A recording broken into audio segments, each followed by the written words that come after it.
Look at your hand right now, the one holding your phone. You feel the weight, the cold texture of the glass, and the friction of the case. But physics has a piece of bad news for you.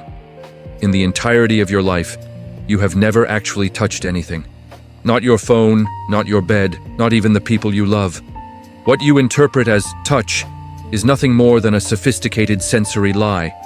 A biological interface designed by your brain to stop you from realizing the universe is essentially a hollow ghost. This is not a poetic metaphor. It is cold, hard mathematics. If we are going to understand the origin of the cosmic tree of our reality, we have to start by peeling back the bark of the physical world to reveal the emptiness underneath. To understand the scale of this void, we have to look at the architecture of an atom. We were taught in school that atoms are building blocks, like little bricks. They aren't. An atom is an expanse of nothingness. Imagine the nucleus of an atom, the tiny core, as a single grain of sand. If you place that grain of sand in the middle of Wembley Stadium, the electrons orbiting it would be like tiny gnats, buzzing in the very highest rows of the bleachers. Everything in between, the pitch, the seats, the air, is absolute, terrifying emptiness. This void accounts for 99.9999999% of all matter. Let that sink in. Here is a practical example to ground your perspective. If we were to remove the empty space from the atoms of every single human being on Earth, all 8 billion of us, the entire human race would be compressed into a volume no larger than a single sugar cube. However, because mass doesn't disappear just because space does, that tiny sugar cube would weigh roughly 500 million tons. You are not a solid object. You are a vast, localized collection of nothingness, held together by invisible tension. You are a phantom, masquerading as a machine. So why don't you fall through your chair? Why doesn't your hand pass through the phone? The answer is the electromagnetic repulsion protocol. As your hand approaches any surface, the electrons in your skin and the electrons in that object, both carrying a negative charge, begin to repel each other. They hate being near one another. What you feel as solidity is actually just the resistance of these two electromagnetic fields pushing back. At the atomic level, you are perpetually hovering. You have spent your entire life floating a fraction of a millimeter above everything you have ever touched. Your brain, the ultimate UI designer, renders this repulsive force as a tactile sensation so that you can interact with the world without falling into a state of existential panic. Think like a lead engineer at a tech giant. To make a device usable, you do not show the user the billions of lines of binary code or the erratic pulses of electricity moving through the silicon. That would be useless noise. Instead, you create a graphical user interface, colorful icons and folders that the user can drag and drop. Your brain does the exact same thing. We can call this the biological bandwidth filter. The quantum world is a chaotic, vibrating soup of energy fields. If you saw the world as it truly is, you wouldn't be able to find food, avoid a predator, or survive for a single second. So your brain filters out the truth. It renders a user interface of solid shapes, distinct colors, and hard edges. These things do not exist out there in the way you perceive them. They are data packets that your mind has converted into a format you can handle. This perspective is where modern data science shakes hands with the ancient concept of emptiness, or Sunyata. In Buddhism, emptiness doesn't mean nothing exists. It means things are empty of a separate, permanent self-nature. They are empty because they are made of other things. Science confirms this through quantum field theory.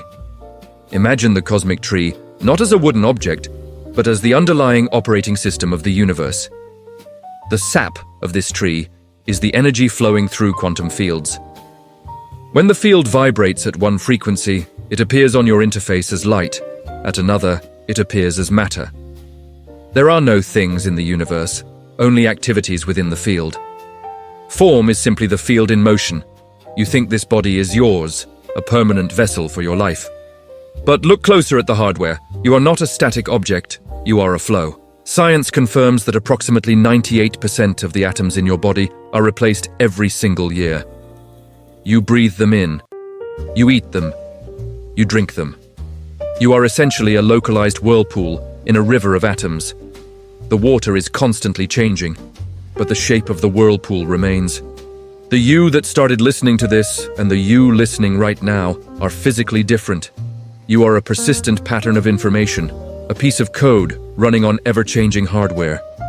The most radical part of this realization is the observer effect. In the world of the very small, particles don't settle into a definite state until they are observed. Before you look, there is only a wave of probability, a ghost of what might be. While physicists debate the mechanics, the implication is clear. The universe as we know it requires a witness to become real. It is a feedback loop between the data and the mind. The cosmic tree isn't just growing in space, it's growing in your perception. Understanding this interface illusion provides a massive psychological advantage. Most human suffering comes from our desperate attachment to the icons on the screen. We fear aging, we fear loss, we fear the breakdown of our physical form. But when you realize you are the observer, the one watching the interface, rather than just another icon, your perspective shifts. You are the admin of your own experience. You are the aperture through which the universe is finally becoming aware of itself. Empty space is not a vacuum of death. It is the space where all possibility lives. Think of a cup. Its usefulness doesn't come from the clay walls or the rim. It comes from the empty space in the middle that can hold water. Emptiness is the most functional part of reality. When you stop seeing yourself as a tiny, solid speck lost in a vast universe, and start seeing yourself as the consciousness that allows that universe to exist, you stop being a pawn. You start playing the game of life with the calm of someone who has seen the source code. You are the dream the tree is dreaming, and for the first time, you are starting to wake up. If you accept that your reality is a biological interface, the next question is terrifying. What is actually happening behind the screen? If we are all observers rendering our own private versions of the world, does that mean we are all isolated, floating in our own separate bubbles of emptiness? The answer reveals the most explosive part of the system's architecture. In the world of the cosmic tree, there is no such thing as an isolated event. Everything you do, every thought you have, and every vibration of your atoms is instantly mirrored across the entire network. Science calls this quantum entanglement. Ancient philosophy calls it Indra's net. But for you, it is simply the realization that the individual is a data error, a temporary partition in a single, vast, and undivided field of information. The back end of reality operates on logic that defies our everyday senses. In the early 20th century, Albert Einstein was disturbed by a phenomenon he called spooky action at a distance. He found that if you entangle two subatomic particles and then separate them by the entire width of the galaxy, they remain instantly linked. If you change the spin of one particle here, the other one changes its spin at the exact same moment on the other side of the universe. This shouldn't be possible according to the laws of the interface, which state that nothing can travel faster than the speed of light. But the quantum connection doesn't care about the speed of light. It doesn't care about the speed of light because in the source code, there is no distance. Imagine two characters in a video game standing on opposite ends of a digital map. From their perspective on the screen, they are miles apart. They would have to walk for hours to meet. But if you look at the computer's motherboard, the data for both characters is sitting on the same silicon chip, separated by only a fraction of a millimeter. Distance is a feature of the user interface, not a property of the hardware. This is the core of network logic. Nothing exists in isolation. Everything arises in relation to everything else. You are not a separate leaf on the cosmic tree.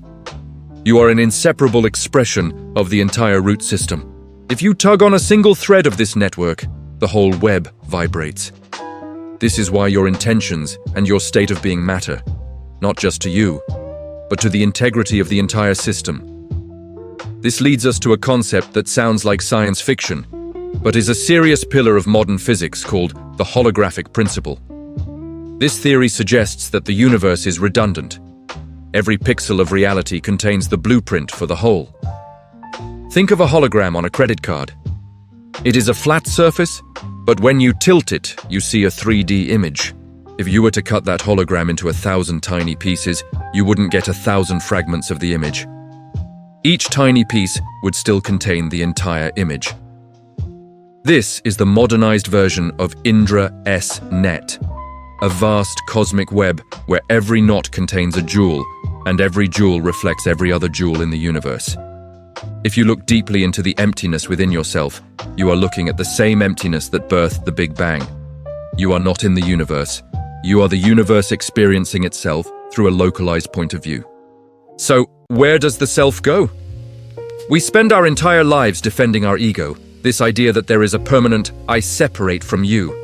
But as we proved, your hardware is constantly being swapped out. Your atoms flow like water through a river. Your thoughts are just data packets triggered by external code. Your ego is not a thing, it is a firewall. The brain builds this firewall for a very practical reason, to distinguish between my hunger and the predator's hunger. It is a survival mechanism. But when you mistake the firewall for reality, you suffer. You feel small, vulnerable, and alone. You become obsessed with protecting a self that science proves doesn't exist as a solid entity. This is the meaning of no self. It doesn't mean you don't exist. It means you don't exist separately. You are a wave in the ocean. The wave has a shape, a name, and a height. But it is never for a single second separate from the ocean. When the wave crashes, nothing is lost. The water simply returns to the source to become another wave and another in an eternal cycle of expression. Understanding this network logic changes how you live. When you realize that the person across from you is just another terminal connected to the same mainframe, empathy becomes a logical necessity rather than a moral chore. Hurting another person is as nonsensical as your left hand attacking your right hand because it looks separate. It is a glitch in the software of the ego. When you see through this glitch, you begin to operate from a place of radical connection. You understand that your happiness is inextricably linked to the health of the entire forest, not just your individual leaf. We are living in a historic moment where the interface is starting to crack. Our technology is becoming so advanced that it is revealing the holes in our biological reality. We are starting to see the pixels. We are starting to understand that the source code of the universe is not made of matter, but of mind. The empty space we once feared is actually the medium through which all information travels. It is the conductor of the cosmic symphony. You are the admin. You are the programmer. You are the user. The walls you thought were there to keep you in were actually just lines of code you can now learn to rewrite. The greatest trick the universe ever played was making you believe you were small. It made you believe you were a tiny accident of biology, trapped on a rock in a cold void. But the math says otherwise. The logic of the atom and the wisdom of the void both point to the same truth. You are the aperture through which the infinite is gazing at itself. The emptiness isn't out there. It is the very stuff you are made of. And in that emptiness there is no fear, no loss, and no end. There is only the eternal unfolding of the tree, branching out into infinite possibilities. You are no longer just dreaming. You have looked at the code. You have seen the interface for what it is. You understand that the cosmic tree is not a plant, but a living network of awareness. Now the only thing left to do is play the game with the fearlessness of someone who knows they can never truly be deleted. You are an essential part of the pattern. The system is yours. Welcome to the network.